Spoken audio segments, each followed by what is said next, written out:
Welcome to the Warcraft Weekly, the show that brings you the latest information about World of Warcraft from both within the game and the community around it. In this week's episode, we take a dive into what's happening this week in the game, including the Mythic Affixes and all the various events that are many of them occurring this week. It is yet another busy week in Azeroth. We've got some community roundup news from outside the game, and then we're going to finish up by visiting Renova, the winner of last month's Transmog of the Month competition, to hand over her prize and take a look at the submissions so far for February's competition, with details on how you can get involved yourself to try and win the £20 Battle.net voucher. So what's coming up this week in the game? First of all, let's take a look at the Mythic Affix forecast. The affixes this week are fortified, so you will of course have trickier trash with more health and more damage coming from the trash mobs in the dungeons. The first affix to deal with is volcanic, so a very simple one. Occasionally in combat a fire plume will spawn and erupt after a short time, dealing damage and sending you into the air if you stay on top of it, so just don't stay on top of it.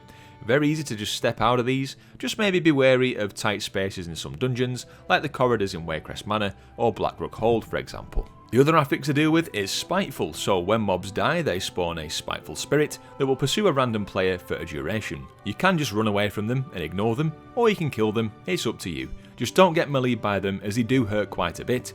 You can use disrupts on them too, such as knockbacks, to keep them away. So just deal with those and carry on as normal. So again, not a bad week for Mythic Plus, good luck in your keys this week. The standard Dragonflight weekly event for this week is the Battleground bonus event, so you will of course gain increased honour from random battlegrounds. If you're looking to boost your honour level and get some quick PvP catch-up gear on an ult perhaps, now's the time to do so. Do make sure you grab the quest either from Khazra in Valdrakken or from your adventure guide by pressing Shift and J to get 5 battleground wins this week. That will reward you with some bonus marks of honour and some extra honour and conquest as well. You can put these marks of honour towards various PvP transmog sets and weapons and various things like that. As well as that, we have the Battle Pet bonus event. So this week, all of your battle pets will gain double XP. There is another quest you can get from Khazra in Valdrakken, or from the adventure guide again, called The Very Best. All you need to do for this quest is win 5 PvP pet battles, then you'll get an ultimate battle training storm, which will allow you to turn any of your battle pets into a level 25 one. Now guys, I believe this week also ties in with the Squirt Day, so we get Super Squirt Day. This is where anyone with a garrison with the pet menagerie unlocked in it can complete a daily challenge battle, which rotates. Sometimes it's a pet called Squirt, which is really easy to defeat. What makes this incredibly efficient is that the NPC from the menagerie stood right next to the battle area can heal your battle pets to full, so you can keep on spamming pet battles as long as you want to, and level up tons of battle pets really quickly, and this is by far the best way in the game to level battle pets. I will link some guides to pet battles and things in the description, so if you're new to all this, it'll help you get started, or if you're not new to it, it'll just give you some tips on how you can be even more efficient. Now speaking of battle pets, there are a couple of new ones since 10.2.5 launched, so you can get your hands on Reese, the little flying squirrel guy. You can get him from completing the achievement, Just One More Thing. Now this is a little bit of a complicated one, as you need to complete 6 research world quests that obviously rotate around. So if you've been doing these, you may have already got a few of them done, but you might find yourself waiting a while for the specific ones that you need to come back up, especially if you can't play 24/7 like most of us can't. You might miss the one that you need and need to wait for it to come back next time. I'll link a guide to this as well in the comments down below. Then there's Hap Hey, a little otter kind of guy with a big goofy smile. You can get this from completing the Finally at Rest achievement, which basically requires you to complete the weekly quest for Traitor's Dig 6 times. A tip with this though is that you don't need to wait 6 weeks in total to do this with the main character. You can opt to do this on 6 alts if you want to get it done within 1 week, so complete it nice and fast. The choice is yours. The PvP brawl for this week is Packed House. Basically, this is an arena match, but with 15 people on each side. That's right, 30 players on one arena map. It sounds like absolute chaos, and it most definitely will be, so jump into that if you are interested. Do make sure to grab the quest again called Something Different before you do this, to net yourself some bonus honour and conquest for winning the brawl. As it is the first Sunday of the month coming up this week, we also have the Dark Moon Fair in town, so make sure to use that for any of the achievements you might want to get from there, any of the other rewards, or of course for the 10% bonus rep and experience reward. Now, two big holiday events, of course, this time. We've got the Lunar Festival, which has currently been active for a little bit. It's active for 2 weeks, and there doesn't appear to be any massive changes to the event this time round, other than some cosmetic things. So you can get the Winding Slitherdrake Lunar Festival customization for 50k gold from a vendor in Moonglade, but there are other vendors dotted around the world as well, such as outside the capital cities. Do check out the vendors for the other cosmetic rewards as well, such as the toy, the Hearthstone toy. You've got the cosmetic suits as well for Transmog and the dresses, the festival dresses. You've got the goofy little dragon costume as well, which you can get the head, the body or the tail parts of. So if you want to do this for your guild perhaps, see how big of a dragon you can create. And there's also things like the flower crowns and the recipes. Now with the flower crowns, you can complete the quest Lunar Preservation. So this comes from Moonglade, where the vendors are.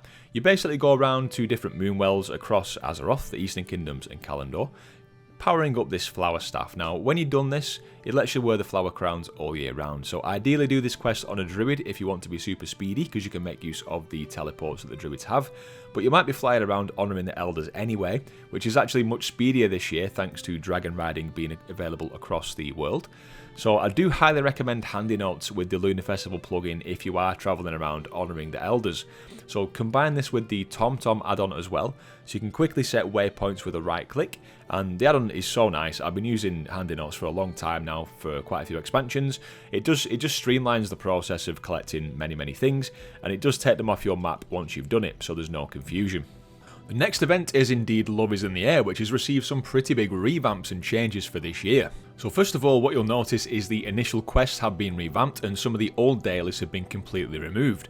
We've got a new introduction quest line that starts outside your faction's capital city. You do get quite a lot of the holiday currency, the love tokens, for doing this intro quest line, around 150 in total, as well as 10 tokens from the introduction to the Gala quest, where you just basically need to go around and meet the individual vendors. It takes you about 30 seconds. The great thing with this is you can redo this questline on all of your alts if you wish to do so you get that good initial bump of tokens, which is going to help you be able to get all of the rewards from the vendors this year if you do wish to do so, if you've got enough alts to do that with. So what actually are the rewards? We have the Swift Lovebird, which has been the mount that's been there for quite a while now, which is 270 tokens, but there is also a brand new mount, the Heartseeker Mana Ray, which is pretty nice in and of itself, which is also 270 tokens, so pretty steep, but like I said, you get quite a lot from that initial bump, so after probably about maybe 5 to 10 days of doing the dailies, which is plenty of time, you should be able to receive this reward and any of the others that you want to, especially if you are doing this on multiple characters.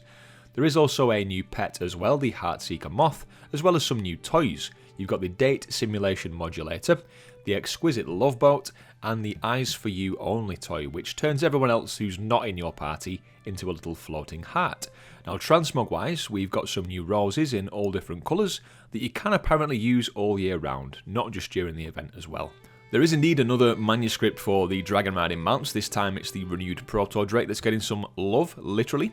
And this is from the heart-shaped box that you get from defeating the Crown Chemical Corps bosses. Just like the big love rocket, which is of course one of the main things that people take part in this event for. So good luck on getting that mount, guys. All you have to do for that is queue up for the dungeon, the Crown Chemical Corps, and you just defeat the one boss. Well, it's 3 bosses in one. You defeat the one boss each day, and remember that on your first kill on any character on your account for that given day, you get an increased chance. It is still pretty low chance-wise, but there's a much higher chance that you're going to get it on your first kill on your account per day. So not the first kill on every character per day, 1 character on your account per day. But if you do want to farm this on your alt still, that will still give you a slightly higher chance overall of getting them out this year. So if you really want it, it is still worth farming on your alts. Just make sure those alts are level 60 or above, as you won't be eligible on any characters lower than that for the mount reward itself. There are lots of other mini rewards available from some of the vendors around the gala, so do check those out and take the time to find out what you actually want to buy, what you want to aim for during the event. There's things like the Hearthstone toy as well, which has a special effect when you hearth, of course, and there's some pets like Pedal Feet as well, the little goblin cupid kind of guy. There's also a couple of new achievements you can get this time round. Now, the Artisans Consortium are the faction that's sponsoring this kind of event, in theory, so what you can do is give them a donation of gold. If you give them 70,000 gold in total, you will get yourself an achievement. That's right, 10 achievement points, woohoo! Nothing more than that. So if you've got the gold to spare, I know one guy who definitely does have the gold to spare, you know who you are, then do that. But otherwise, if you're like me, keep your gold in your bags, and leave it to the rich people. And the last notable new addition to Love is in the Air this year are the scenic getaway portals. So you can take these portals, there's one in Valdrakken and some near the Gala of Gifts as well. You can go to Val'Sharah, the Jade Forest, Winterspring Hot Springs and Northern Stranglethorn as well. And you can do various activities there. There are dailies that revolve around this portal, so you'll get sent somewhere different each day. And there's also another achievement tied to this. To get this, you need to wait until the getaway to Scenic Feralus is available. Then when you go there, if you want to get this achievement done on one day, you can do that.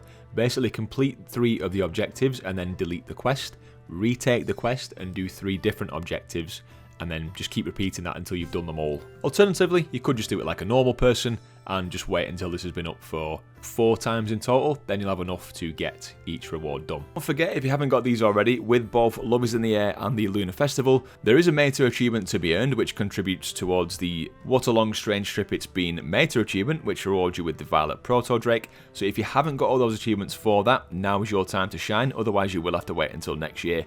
So if you haven't got these achievements, it's going to be a busy time for you. A lot of them are not very hard to get, but again, I will provide links to some Wowhead guides on both the events for you in the description if you need those. And everybody, good luck on getting the mount, guys. Let's see some more rockets. And what's also quite nice as well is this ties in with the trading post too, so if you haven't completed the trading post yet, you will get some progress towards that for doing various Love is in the Air and Lunar Festival activities.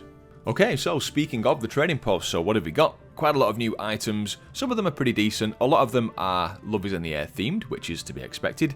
We did receive some clarification on the Corcoran Warwolf, which of course will not be coming to the trading post. Blizzard have clarified that any of these mounts that required a certain level of skill to get will not be coming to the trading post in the future, so I wonder if they were just sort of teasing the waters with this to see what the reaction would be like. Obviously there was a bit of backlash towards it, so maybe that's why they decided to not go ahead. Who knows? So what we did get this time is some lovely little freebies almost. They were so cheap. We got a toy so we can transform into one of the mannequins or womanikins of the trading post, and also the X-53 touring rocket for only 100 traders tender to celebrate the trading post being open for a whole year. The X-53 touring rocket did of course used to be a recruit a friend mount, so it's nice that this has come back in the form of a trading post reward. Happy about that. And the mannequin toy is pretty weird itself. It does make you stay still, although you can spin around and you can emote, like dance and things while you're in this form, so you could maybe creep a few people out if you made them believe you were an NPC. We also got the Fur Endship Fox as a second and final mount this month from the trading post. It's a lovely model, excellent wings, it's one more for the overall mount count. Can't really see myself using this much, but it's a nice mount, I do appreciate it. So the reward for completing the trading post this month is the Love Witches attire, the pink and white version of this set. There is a gothic one as well, which is available on the store I believe, the Twilight Witches attire with the Sky Prowler on the store. That will be available until the 29th of February. So we also had the addition of the shoulder cape and we got the pink one this time. Now I am really hoping that they do more of these. You can imagine like a white one, like a white and gold one looking really good in some warrior or paladin, particularly paladin or maybe priest transmog sets. And if they did like a black one, like a shady version, that would look great on some rogue sets perhaps, or maybe even some demon hunter sets, that kind of thing. So I would like to see more colours of this, because again the pink one, can't see a lot of people using that one to be honest, but it does work really well this month for the Love is in the Air theme. So not a bad selection of trading post rewards this time. There are some more transmog things and of course some pets on there as well, all the usual stuff. Now one more thing that got added to the store, you've got the magical Merc Morpher Murloc toy thing. Now I know people are going to be wondering, is this kind of teasing a Murloc playable race? I highly doubt it, but people do love Murlocs, so I'm sure plenty of people are going to buy this toy. Now the toy is quite nice because it does apply to your whole group and lasts throughout combat as well, so you can do raids as this if you want to. What I would love to see is people doing like an enemy faction city raid as a raid full of Murlocs. That would be pretty cool. But just one kind of downside with this toy, and Blizzard still keep insisting on putting cooldowns on things. It has a 60-hour cooldown and a 20-minute duration, so I really do feel like at this point they just need to scrap off the cooldowns with toys like this. If someone's paid for the toy, just let them use the damn toy as much as they want. Why do they need to wait 40 minutes before they can use it again? It just does not make any sense to me, especially if this was available in combat. I mean, if there was some issue, you know, if people using this in a raid maybe is going to cause people to go insane and just not be able to function, then fair enough, just make it so that other players maybe can't see the toy. You know, give them a toy where it makes them immune to the toy effects of other people. Is that possible? Probably. Is it a lot of work? Probably. Could Blizzard be bothered to do that? Probably not. But would Blizzard sell such a toy on the store? Probably, yes. Anyways, in other news, the Big Dig. A couple of these tasks are still bugged. Come on man, let's get these fixed. This may be annoying you as much as it's annoying me, so particularly the Traitor's Bramble task where you need to go and clear out these weeds, where they either just don't spawn enough to complete the task, or they spawn in really stupid places. Definitely needs a fix. Come on Blizzard, it's been long enough now. Get this task sorted and any of the other bug ones as well. Also from this event, you've got the Excavator's Dusky Fedora that's been found. This seems to drop from the Immaculate Tomes with quite a small drop chance. I got super lucky this week, I did find one myself, so it appears to be able to be dropped regardless of rep or anything else like that, and it's just really a slightly darker recolor of the ones you can already get from easier methods, so you're not missing out on much if this doesn't drop for you, don't worry. Let's dive over into Community Corner. So first up from Reddit we had this meme from RM Frost, who seems to have finally figured out what the skull flag was on the 2024 roadmap. Layoffs. That's a rough one, man. Maybe a bit too soon. While we're on the topic of the roadmap skull flag, there have been some more teases going on from Blizzard employees on social media. Like this one from Muffinus, who is the Associate Game Director on Warcraft. He tweeted the flag a couple of days ago, and then Holly Langdale, the Executive Producer and Vice President for Warcraft, responded with a rooster, or a chicken, then the chicken leg. What the hell could it mean? I'd scratching my head trying to figure this one out. What do you think?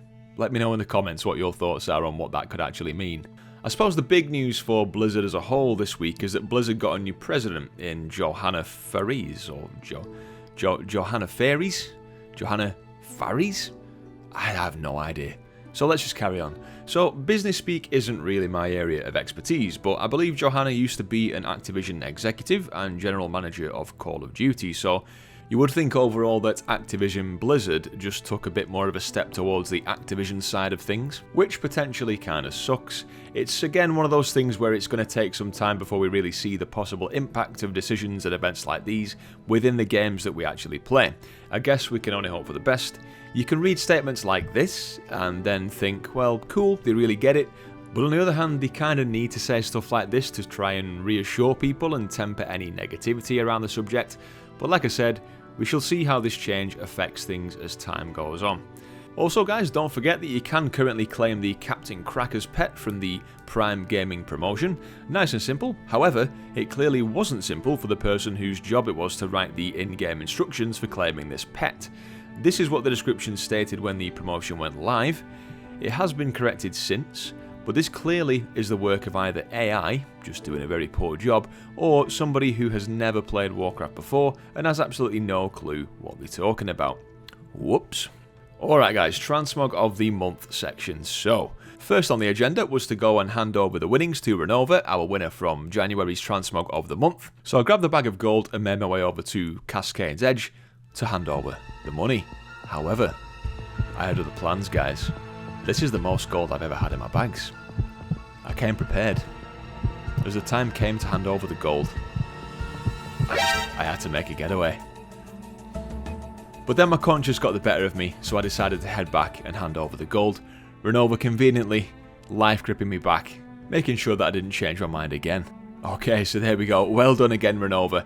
And thanks everyone for taking part in last month's competition. We've had a fair few submissions this time as well. So let's take a look at our current submissions for the February Transmog of the Month, of which the theme is Cataclysm. So first of all, starting us off very, very strong, we had Savris with his Enhancement Shaman Ronan. But ever since the Firelands came out and we had that Scalp of the Bandit Prince helm, I've been a big fan of that helmet, but always struggled to make it really work on a proper, decent Transmog set, but you've done a good job here, Savris. So you've got a nice mixture there of some gear from the Firelands, some from the Nighthold, and even some from the Vault of Archivon, with the belt there, which ties in greatly because you've got lots of chains. You've got the chains on the shoulders and the belt, but also on your weapons as well with the flails. Love those flails. Quite a few different shades of orange, obviously for all the fire, so absolutely nailing the fiery theme.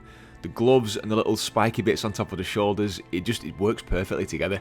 And I like that you've got the black elements of it as well, you know, like the ashy kind of colours, and even the black shirt underneath the chest piece to make sure the arms are covered up there, because they would kind of stand out a little bit, wouldn't they? Not that that would make it bad, but I just think it's a brilliant set. Well done. Next up, we've got Dianthalin with the good old boy, the good old fiery Dark Acolyte, Worgen boy. What I do enjoy is the fact that we're seeing a different race, because I know a lot of us, it's tempting to use humans and stuff. Not that that's a downside, but you know, most of us do use humans and things like that because transmogs just look better in general. However, this looks really nice on the Worgen here as well, and I love to see the different races being used. The fire from the Jewel of the Firelord helmet there fitting perfectly with this fire from the shoulders. Now sometimes it's hard to match the effects, isn't it? But you've done a good job with that here.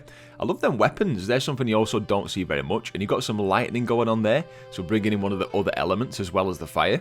And I do appreciate the fact that you've used gear from the Cataclysm pretty much exclusively. As far as I'm aware, it's all Cataclysm gear. Look at how the boots and the edge of the axe are basically the same colour scheme as well. That's great. Good work.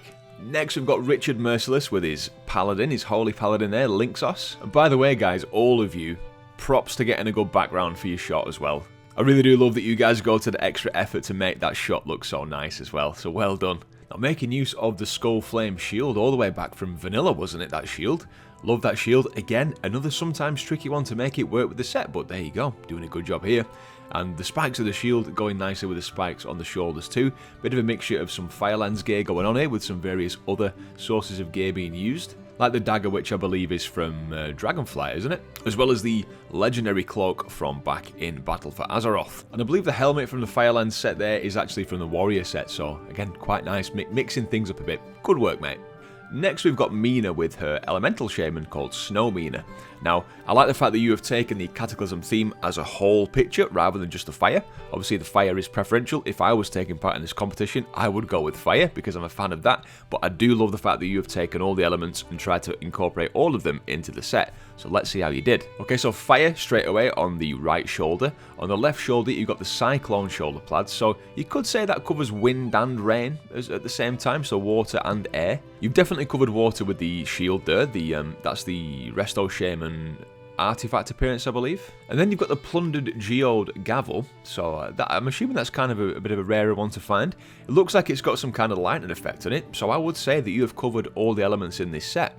The belt there, it is called the Creeping String of Lava, so obviously you would assume it's fiery, but because you've got that tint of it, it also looks a little bit like lightning and water at the same time. So yeah, I'm happy to say that you've covered all the elements there, so great work on that, because that's not an easy thing to do in one transmog set. Finishing the set off with the crown there to top it all off, definitely the queen of the elements. Next up, we got Bandigo with a Paladin again, so Retribution Paladin this time. Bandigo, thank you very much, by the way, for the suggestion about the in-game community. That's something I was meaning to do. I completely forgot about it. I will do that. So guys, if you want to join us in that community, I will share details probably in the pinned comment on this video. So let's take a look at the Transmog set. So we've got a proper Firelands Andy Paladin, as Asmongold would say. So yeah, not that that's a bad thing. Starting off strong with Sulphurous, the Extinguished Hand there for the weapon of choice. Again, another really cool headpiece from Firelands, the Immolation Face Guard. A bit of a mixture there from some set pieces and some offset pieces from Firelands 2. The shoulders are a bit different. I like the fact you've not just used the Firelands set shoulders for that. You've got the pauldrons of Roaring Flame. From Ragnaros, but not actually part of any specific tier set. And the belt works lovely there too. I do feel like I agree with you on this. You didn't need to go for a big overstated belt. Nice simple belt where the colours work perfect. And the gloves there, super magma themed. Definitely nails the theme. Next up, we've got Muro with the Transmog Fire. Now this is the Arms Warrior Fiery Hearth. Proudly riding the mount there from the Cataclysm Classic promotion. Now how do we say the name of this bloody sword? I'm going to go with Teshalak. That's right, isn't it? It's as close as I'm going to get anyway. So yeah, who isn't a fan of this sword? I mean, it's probably one of the coolest swords ever to be put in the game. I don't have it myself, quite envious. But yeah, it just works perfectly. Got the fire from the sword with the fire from the horns again, the Jewel of the Firelord helmet, and the Pauldron of Ragnaros there, Pauldron of the Firelord that we get from the Time Rifts. And I like that you've only used one side of that as well, because it probably would be a bit too much if you use them both. Dark Iron Dwarf as well for the race. Does it get better than that for this kind of theme for the fire? Probably not. Brilliant transmog, love it. Next we've got the Fridge Goddess, stepping out of the fridge and into the fire, with the marksmanship hunter here called Fridge. Now this is our first hunter of this month's competition, so lovely to see. That's a great belt as well, I just noticed, by the way. Stands out really cool, doesn't it? The belt and the colour of the belt, the glow of it, goes nicely with the shoulders too. Lovely, lovely. And using a different fiery crown this time, so you've got the Crown of Flame from Ragnaros on Firelands Normal. I do love that bow as well. I've used that quite a lot myself in the past on my Hunter. Now I'm curious with this one, what pet would you go for?